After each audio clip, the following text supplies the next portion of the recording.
জি sir. না sir, 200 টাকা। 150 টাকা করে কিনেন। 190 টাকা কিনেছিল, কালকে দাঁড়া আমার কাছে 5 টাকা কমেছে, 150 টাকা। স্যার এগুলো স্যার আমরা স্যার কমিশনের উপরে বিক্রি করি স্যার। আমরা 10 টাকা 15 টাকা লাভে বিক্রি করি। দাম বাড়ানো কমানো এগুলো স্যার যারা ডিলার আছে এদের হাতে, আমাদের হাতে কোনো কিছু নাই। দাম বাড়া কমা এদের হাতে, ডিলারে আমরা 160 টাকা 70 টাকা বিক্রি করি।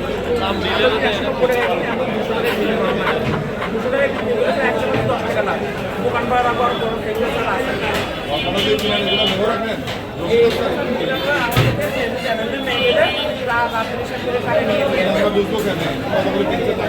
এখন যদি বলেন আমরা মেনু আমাদেরকে মেনু দেয় নাই। ডিলারের জায়গায় যাও।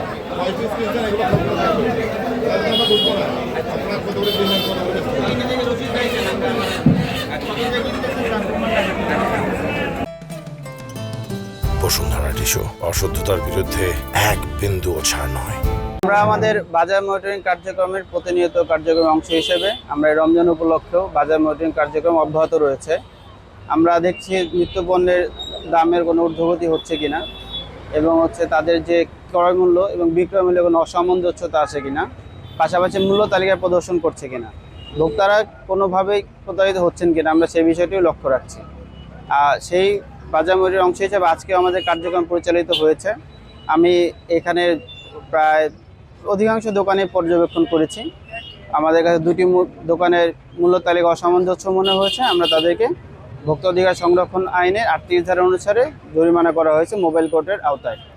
আমরা তাদেরকে সতর্ক করেছি, এবং যে দোকানদার এবং যা ব্যবসায়ী আছে তারা সবাই এ ব্যাপারে আন্তরিক, এবং তারাও বলেছে তারা দাম বৃদ্ধি করবে না রমজান উপলক্ষে।